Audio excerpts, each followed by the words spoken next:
Vamos começar então.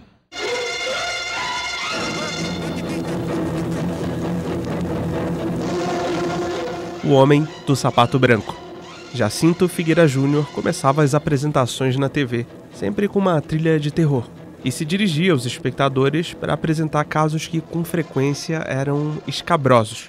Um caso realmente curioso e que nós não conhecíamos e vamos conhecer a partir deste instante.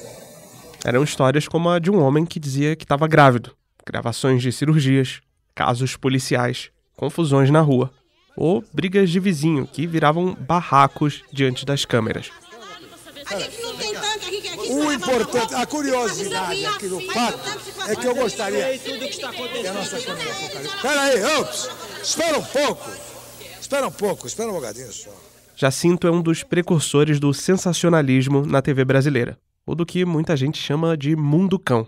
O programa O Homem do Sapato Branco, que passou por mais de uma emissora, é o mais famoso. Mas antes disso, Jacinto apresentou outros parecidos em uma carreira na televisão, que começa em 1962.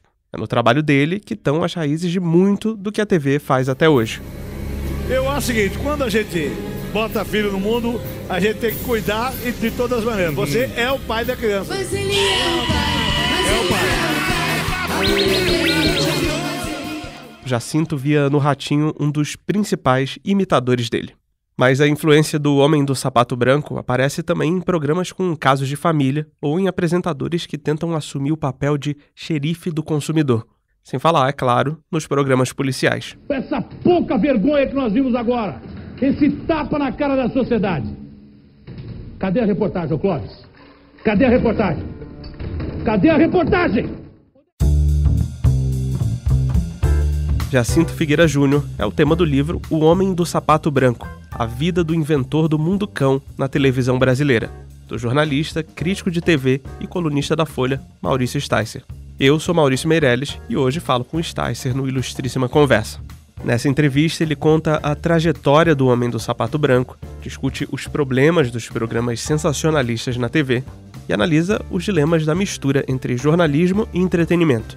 A gente também falou sobre a moda das produções sobre crimes reais, as questões éticas envolvidas na exposição da violência e como fica o trabalho da crítica de TV no meio disso tudo.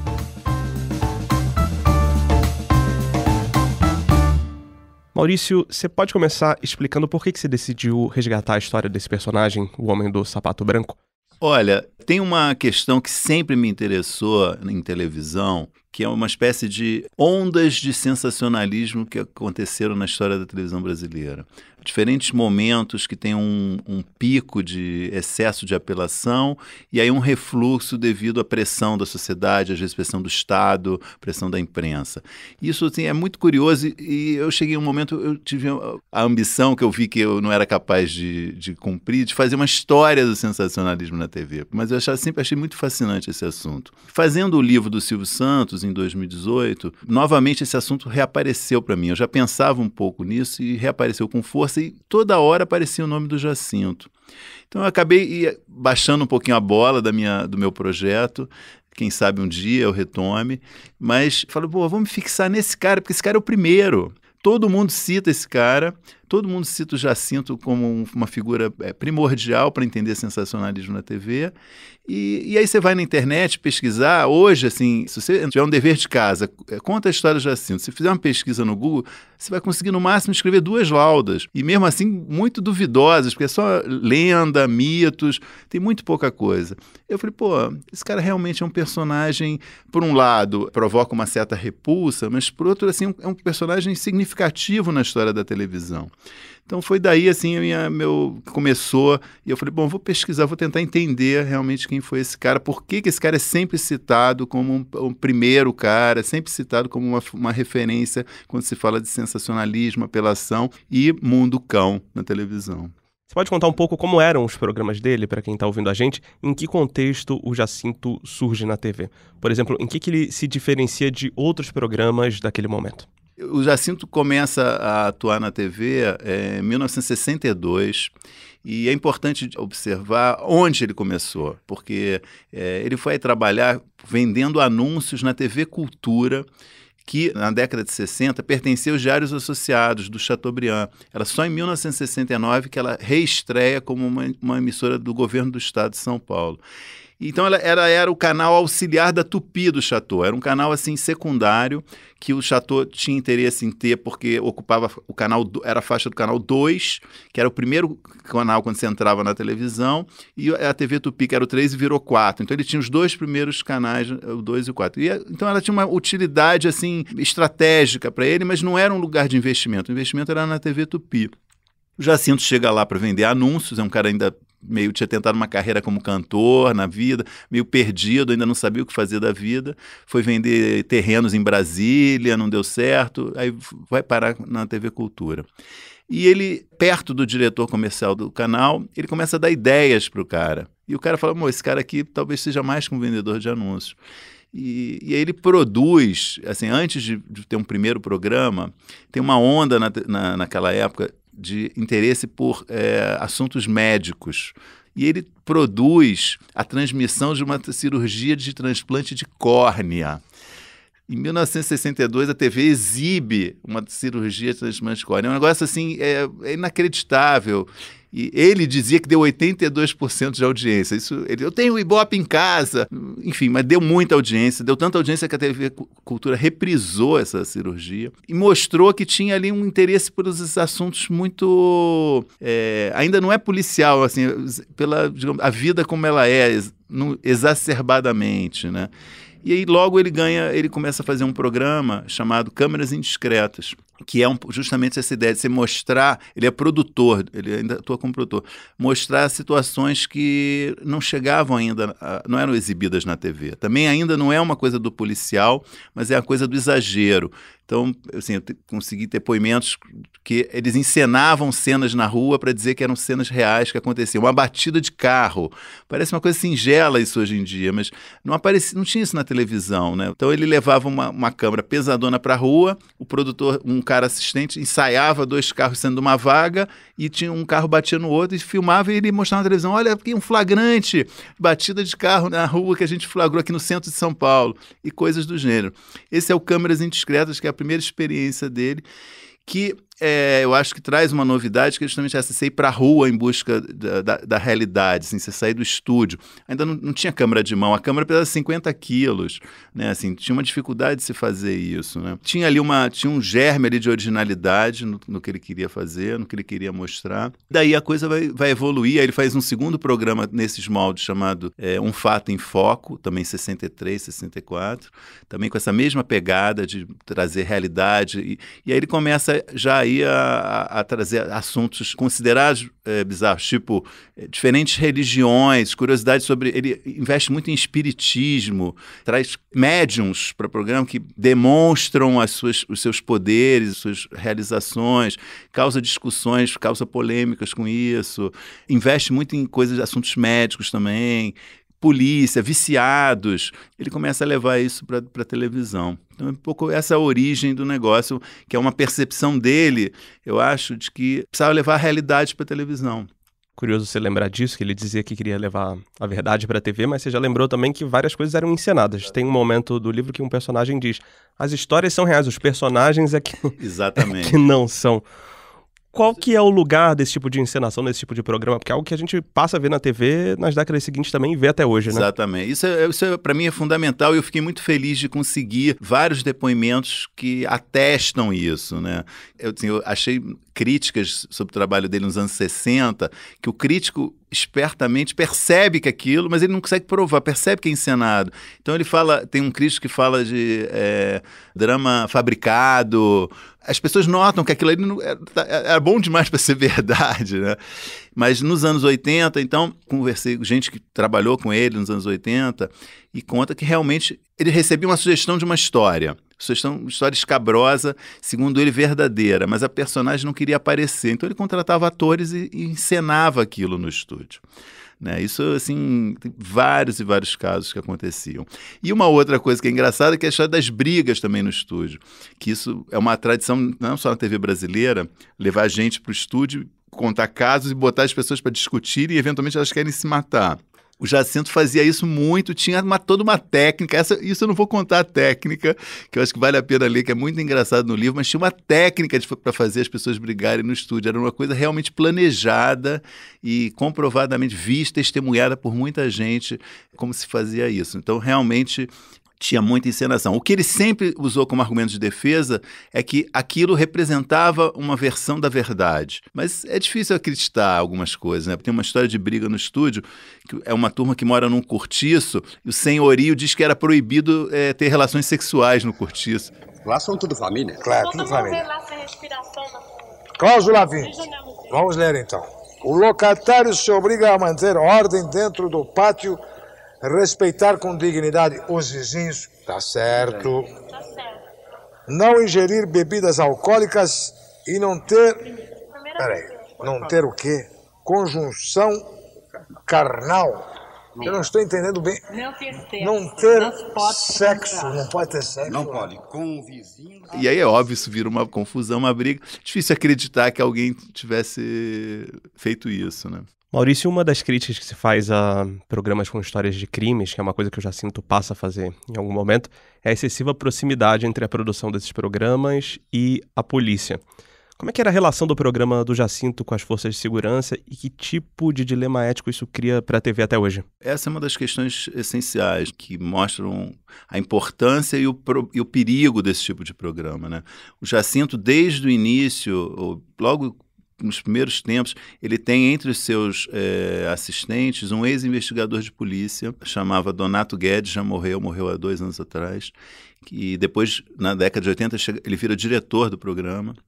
E o Donato é um ex-investigador, tem um trânsito muito bom, né, no circo policial e está sempre sendo informado dos casos escabrosos que estão acontecendo.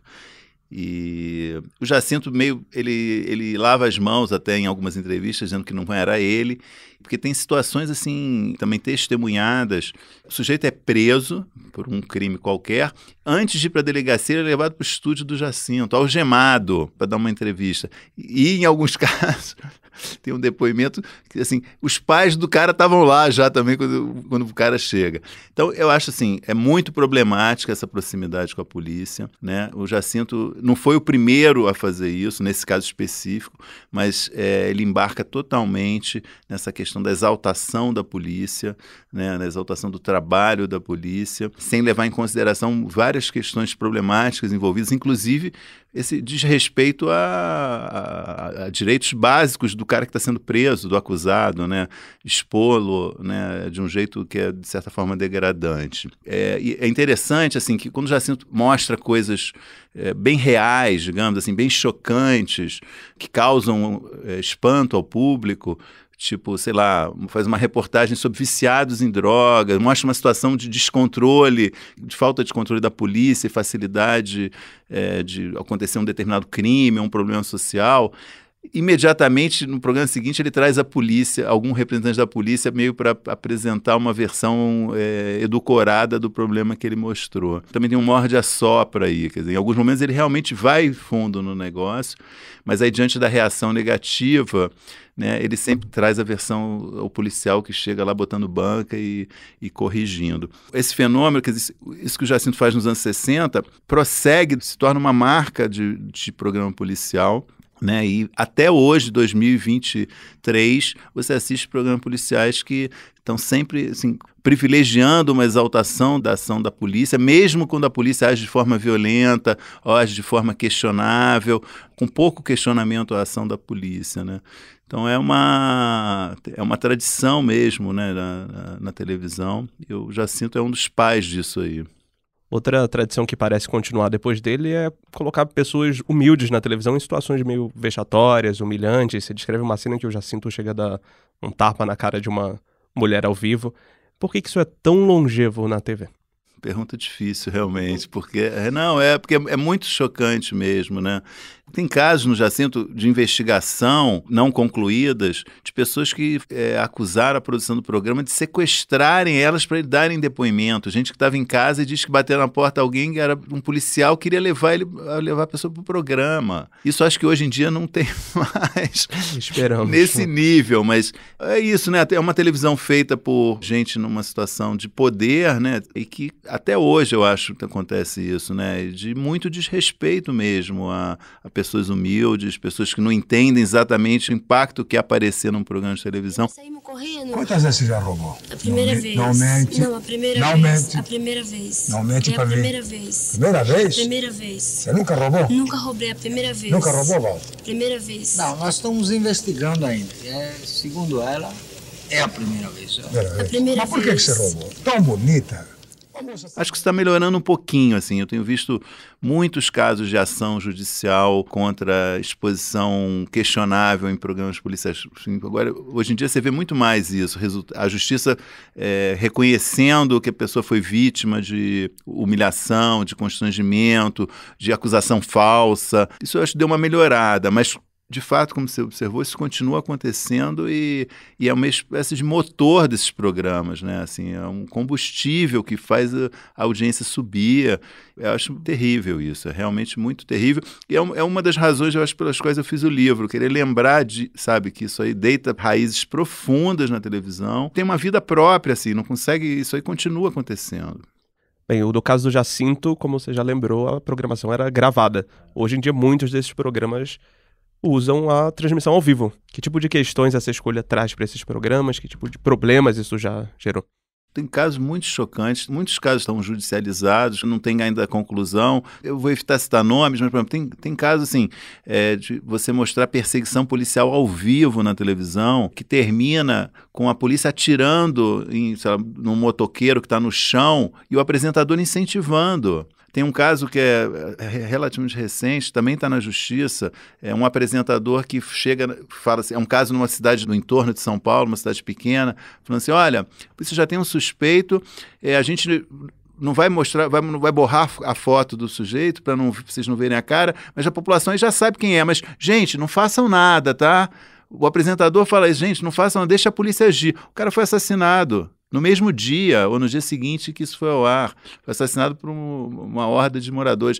Então é gravíssimo, né, cara? Assim, essa coisa da televisão ao vivo, casos policiais, são histórias assim, de ficar de cabelo em pé. E eu acho que aí tem um descontrole mesmo, né? Eu acho que as pessoas estão recorrendo à justiça, pedindo indenizações por exposição indevida da sua imagem. Esse caso que eu contei, eu acho que é o Ministério Público que entrou com uma ação contra o programa, o determinado programa. Tem reações. Não sei se haveria como regulamentar isso no nível da própria televisão, para evitar esse tipo de coisa, né? Sem cair em censura, porque realmente é uma coisa muito complexa. Mas, pelo menos, eu acho que as emissoras tinham que ser mais responsabilizadas pelos danos que causam, porque é muito grave. São coisas muito graves que acontecem. Maurício, para além das críticas que se pode fazer ao Homem do Sapato Branco, que inovações ele trouxe para a história da televisão brasileira? Eu acho sim que tem algumas coisas que são, acho, interessantes, positivas, no mínimo importantes, né, da contribuição dele. Uma eu até já mencionei, que é essa preocupação em ir para a rua, em trazer a atualidade, mostrar, digamos, a vida real. Eu acho que ele tem uma capacidade de comunicação enorme, ele consegue se comunicar muito bem com as pessoas. De alguma forma, até repetindo a maneira como você formulou a pergunta, para o bem ou para o mal, ele chama atenção para temas que não apareciam na televisão. A forma como ele explora esses assuntos é muito questionável, mas ele traz temas importantes muitas vezes. A questão o vício em drogas, né? Quer dizer, que ele explora muito isso de uma forma que é horrível, né? Uma mãe levando o filho que está viciado e ele prometendo curar o filho, mas falando, só vou te dar mais uma chance, hein? Mostrando o braço do garoto todo picado. É degradante, mas de alguma forma é um assunto importante, né? Quer dizer, ele traz alguns assuntos muito pesados para a televisão, mostram que esses assuntos existem, que merecem ser discutidos. A forma como ele faz é muito questionável. Maurício, uma das histórias contadas nesse livro é a carreira do Jacinto como deputado estadual, e ele exerceu esse cargo enquanto continuava na TV ao mesmo tempo. Por que a política costuma despertar um interesse de estrelas desses programas populares? Porque isso é algo que continua até hoje. E como é que foi isso para o Jacinto? Bom, o Jacinto não foi o primeiro, né? Alguns outros apresentadores de TV já tinham seguido carreira política, surfado na popularidade da TV para conseguir carreira política, mas o Jacinto em 1966, quando ele se candidata, é o 7º deputado mais eleito de São Paulo, 28 mil votos, mais que qualquer outro apresentador antes dele tenha conseguido numa eleição. Isso porque a justiça proibiu, não considerou válidos os votos em um homem de sapato branco. Muita gente escrevia na cédula o homem do sapato branco e só avaliam voto que escrevesse Jacinto Figueira Júnior. Eu acho que ele é o precursor de um tipo de uso da política que é porque, assim, tem caras de televisão que se elegeram para defender a televisão, gente que representa os interesses dos patrões, da grande mídia, interesses corporativos. O Jacinto é da linha dos apresentadores de TV que entendem que a política é um espaço para espetáculo também, para continuar a sua exposição como apresentador de televisão. Então, ele realmente transforma o mandato dele quase numa continuação do programa dele. Ele é um deputado que não apresenta nenhum projeto, mas é um deputado que presta assistência diariamente a 200 pessoas na Assembleia Legislativa, dá leite, ticket leite, ajuda a arrumar lugar para internar, dá cadeira de rodas, tipo de atuação clássica de populismo assistencialista.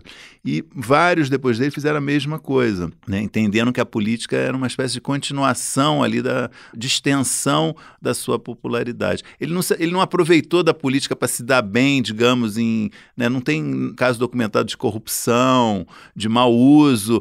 Tem um caso de mau uso de verba, mas que 90% da Assembleia no ano dele também teve, que é de abono por falta injustificada, que ele caiu nessa, mas 90% dos deputados caíram nessa também. Então ele não usou a política para ficar rico, ele usou a política para ser um Jacinto ainda maior do que ele era, um apresentador mais popular, mais famoso e talvez com ambições de ir mais longe do que isso. Essa carreira dele é encerrada pelo AI-5 com a cassação do mandato, não só do Jacinto, mas de vários outros políticos pelo país. Exatamente. Nesse livro você encontrou uma documentação da ditadura que ajuda a iluminar um pouco esse processo. O que esses documentos mostram sobre o funcionamento da censura, a forma como o Jacinto era visto pelo poder e pelas elites do momento? É interessante mesmo, né? Porque, assim, eu fui pesquisar esse assunto porque ele inúmeras vezes manifestou incompreensão com a cassação dele. E, de fato, a cassação dele é um ponto fora da curva, na linha da arbitrariedade que aconteceu naquela época. Porque o AI-5 é decretado em dezembro de 68 e, na sequência, começa uma onda de cassações generalizada de políticos, deputados federais, senadores, governadores e para baixo também. O Jacinto entra na leva, acho que a terceira ou quarta leva de cassações. É uma tarde que são cassados, acho que mais de 90 deputados estaduais. E, basicamente, quais eram os critérios de cassação? Subversão, né, eram os políticos de esquerda. O cara fez um discurso uma vez, citou Fidel Castro na tribuna, cassado. Ou corrupção. Corrupção aí pegava os caras que normalmente eram de direita, da Arena. Também tinha caras de esquerda, mas a esquerda normalmente era acusada de subversão e os caras de direita eram acusados de corrupção. O deputado tinha amante, o deputado era amigo de um cara que era banqueiro do jogo do bicho, cassado. Ambas as situações são arbitrárias, mas o Jacinto não se encaixa nem numa nem outra. Então isso que é realmente uma coisa curiosa. Por que o Jacinto foi cassado? A documentação que eu encontrei mostra que o governo, o SNI e os órgãos de segurança tinham informações muito poucas sobre ele, muitas erradas. Ele foi cassado sob argumentos que não batiam com a realidade, na hora que é apresentada a justificativa da cassação, coisas que não condiziam com o que ele tinha feito. E eu acho que tudo leva a crer que o governo militar identificou nele, e não só o governo militar também, a mídia tradicional não gostava também dele, identificou no Jacinto um potencial novo político populista, quase um novo Jânio, assim, sabe? E ele, de fato, era alinhado no início com os deputados janistas.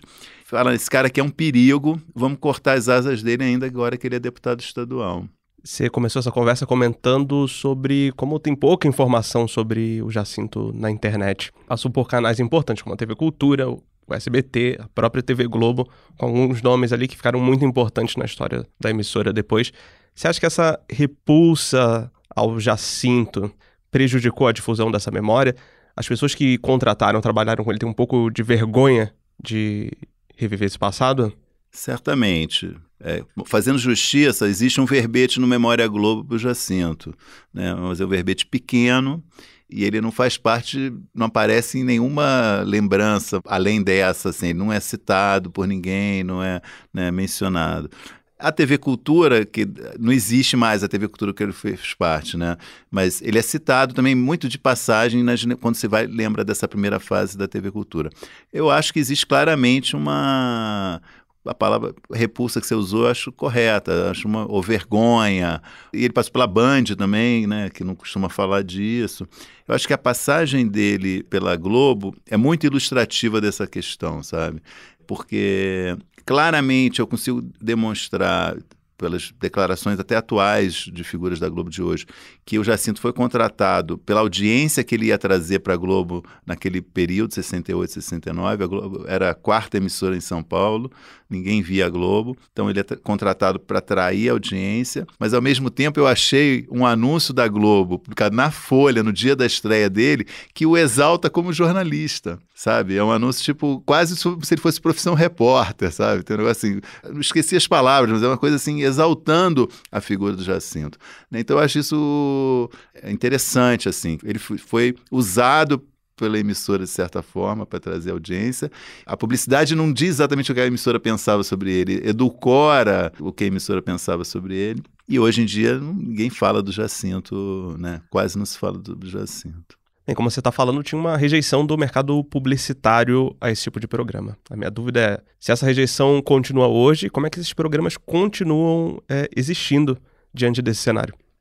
Assim, de um modo geral, esses programas têm muito pouca publicidade, mas eles trazem, o capital deles é a audiência que ajuda a elevar as médias do canal, que está exibindo esse tipo de programa, e com essas médias mais altas, isso é oferecido ao mercado publicitário como um valor. Mas tem vários momentos, várias situações em que a audiência, por maior que seja, se revela um tiro no próprio pé. Tem várias situações de cancelamento de programas, de demissões, porque você fala, o programa está dando audiência, mas tem receita zero, acaba inviabilizando. O próprio SBT, no início, eu conto um pouco isso no livro, em questão de meses, o SBT virou a 2ª maior audiência do país, assim, foi muito rápido. Aí você vai olhar a programação, cara, é um suprassumo de programa popular, sabe? É muito forte a programação. Mas não trazia publicidade nenhuma. O Jacinto vai perder o espaço dele no SBT por causa disso, inclusive, em 84, se não me engano, porque foi uma crise e isso, ele dava audiência, mas não trazia nenhum tipo de receita. Hoje em dia é a mesma coisa. Você assistir, por exemplo, os programas da tarde, policiais, você vê assim, tem às vezes os testemunhais, que o apresentador fala de algum produto, mas às vezes você fica 1 hora em seguida, ou mais de 1 hora, sem um break comercial, um intervalo comercial, porque não tem realmente anúncio comercial. Ninguém quer se associar a isso, né? Ou quase ninguém quer associar suas marcas a isso. Quem você acha que são os principais herdeiros do Jacinto na televisão hoje? Olha, eu identifico 3 linhas de atuação em televisão que tem o Jacinto na base, né? Primeiro, esse tipo de jornalismo policial mais explícito, que o Jacinto é uma espécie de pai do Alborguete, do Ratinho, né, da Atena, do Luiz Bate hoje em dia, né? Realmente, o Jacinto é tá, digamos, na raiz, se for uma árvore genealógica, o primeiro é o Jacinto. Uma segunda linha é uma coisa de defesa do consumidor também, que o Jacinto investiu muito, que é a coisa de, supostamente, você falar em nome do consumidor, da vítima, de empresas terríveis, etc. Então, o Jacinto, por exemplo, tem um caso, ele foi processado por invadir um hospital para mostrar mais condições de atendimento do hospital. Quem fez isso? Celso Russomano, né? Começou a carreira dele invadindo o hospital, no caso, a mulher dele tinha morrido durante uma internação e tal, ele vai lá e faz uma denúncia em hospital. E outros que fizeram essa coisa de linha de defesa do consumidor. E uma terceira linha de programas, que também a origem é o Jacinto, que é o programa tipo Casos de Família, Márcia Goldsmith e outros, que é a coisa da briga dentro do auditório. Você criar situações de briga, de conflito e tal. É uma influência que se estende, eu diria, em 3 direções, que não é pouca coisa, e o Jacinto fez essas 3 coisas antes da maioria dos apresentadores.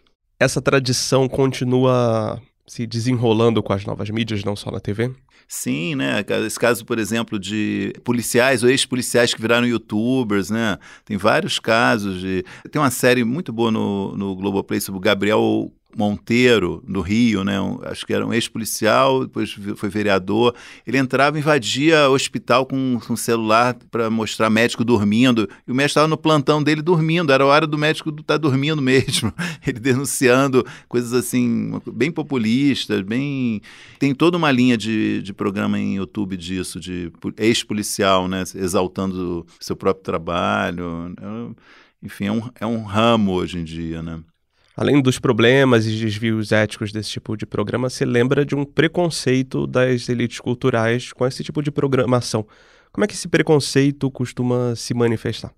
Esse é um ponto, eu acho assim, que, digamos, pode causar algum tipo de espanto ou irritação, né? Eu acho que com o meu livro, mas eu achei importante registrar que tem preconceito também, né? Porque, assim, eu acho assim, você olha uma coisa que é horrorosa, desrespeita direitos, eu acho que a gente tem que denunciar isso, tem que criticar, mas, eventualmente, acontecem manifestações a favor de censura. O Jacinto várias vezes foi objeto de pedidos de censura, não só do Estado, como da mídia. Isso eu acho complicado, né? Assim, eu cito exemplos de veículos de imprensa que eram censurados pela ditadura, festejando a censura ao Jacinto, né? Tem uma contradição aí, né? Uma coisa para se pensar, né? Então, eu achei importante registrar isso no livro, porque tem uma tradição conservadora também, né, em parte da mídia, em relação a determinados assuntos, mistura um pouco preconceito, um pouco, né, você não conhece direito, ou um certo choque que é um pouco moralista em relação a algumas questões. Maurício, você trabalha como crítico de TV na grande imprensa. Como é para você lidar com esse tipo de programação? Como é que você tenta tratar dela no seu trabalho?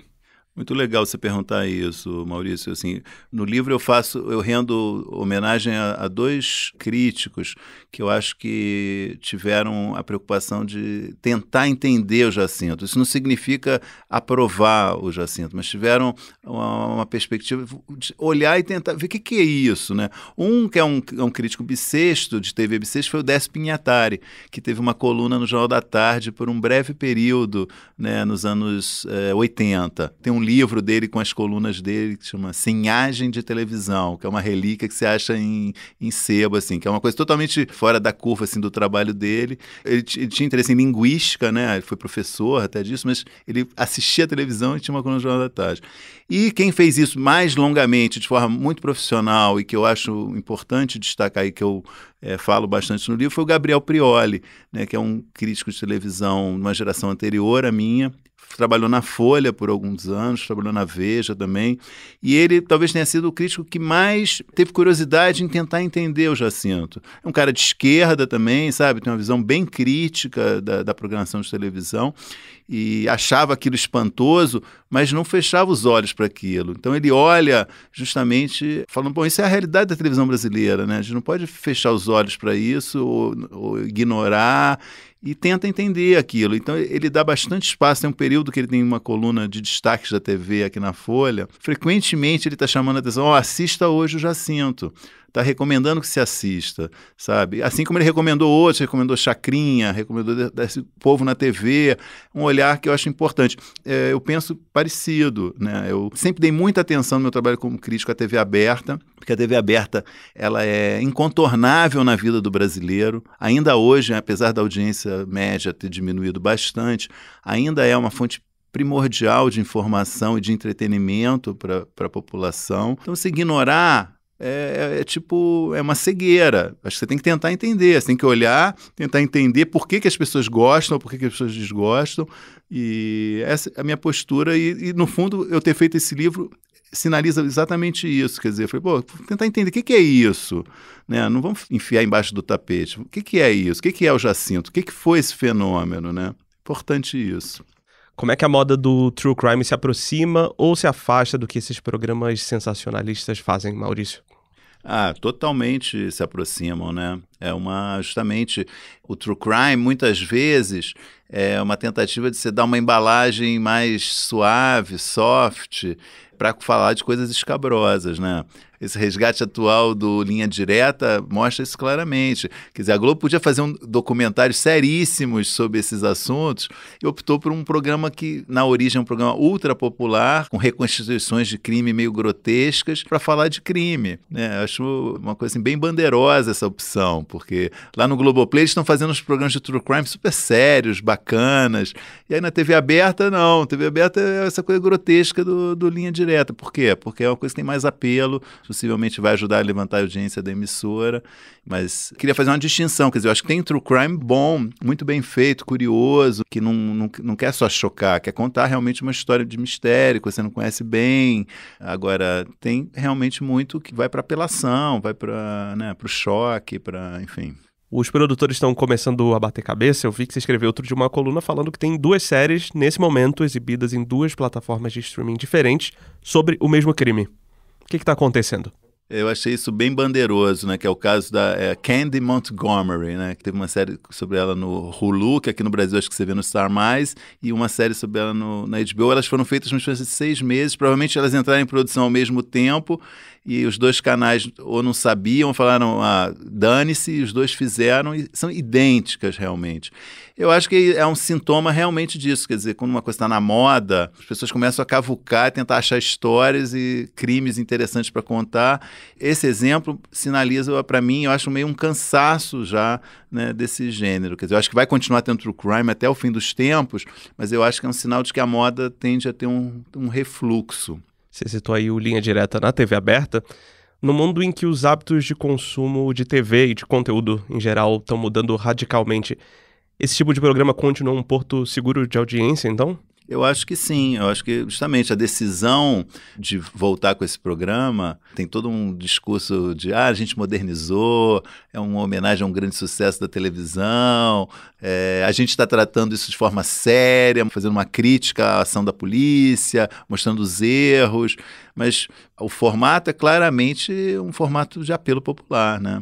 Porque você pode contar essa história de maneiras muito mais sofisticadas, muito mais interessantes, né? Sem aterrorizar, sem causar medo na população, né? Eu acho que um dos segredos desse programa é o medo, né? Você vai vendo aquilo, você vai se segurando na cadeira, sobretudo por causa das reconstituições, né? Que são muito toscas, né? Para além dessa história do Homem do Sapato Branco, uma das questões de fundo desse livro é a mistura do jornalismo com o entretenimento, muitas vezes em detrimento do jornalismo, como você já falou aqui várias vezes. Como é que esse dilema aparece na TV e na indústria do entretenimento ou da informação que é produzida hoje? Eu acho essa a questão mais grave de todas, né? É a questão essencial, realmente, né? Jacinto não foi o único a fazer isso, e até hoje você vê isso. É o que causa a perda de credibilidade no jornalismo, né? Quando você mistura o jornalismo com elementos, né, do entretenimento, se desvia um pouco a atenção do espectador para aspectos apelativos, no fundo você está colocando em questão a verdade do que está sendo dita, né? Você está transformando o jornalismo em show. Eu acho esse realmente o aspecto mais problemático. E é um pouco, né, voltando, o Linha Direta pega um pouco carona nisso. Isso que eu acho que é uma coisa que me incomoda. Eles não estão mentindo, mas estão indo para um negócio que é teatral. E no caso do Jacinto, aí sim, várias vezes ignorava realmente a verdade para encenar, contar histórias que certamente foram muito exageradas, que não eram exatamente como aconteceram, em nome de diversão, de prender o espectador na poltrona. Então acho isso muito ruim para o jornalismo. Essa é a minha preocupação. Para o entretenimento, não, né? Cabe qualquer coisa. Mas acho bem problemático por isso, e é uma das motivações do meu livro justamente, chamar atenção para isso, os perigos e problemas envolvidos nessa mistura de jornalismo com entretenimento. Esse foi o Ilustríssima Conversa. Eu sou Maurício Meirelles e a edição de som foi feita pelo Rafael Conkle. Este episódio usou áudios de Band e SBT. Antes de ir embora, eu deixo aqui o convite para você avaliar o programa no Spotify, no Apple Podcasts ou no seu tocador preferido. E também indicar esse ou algum outro episódio para alguém que ainda não conhece o Ilustríssima Conversa. Eu fico por aqui. Até a próxima.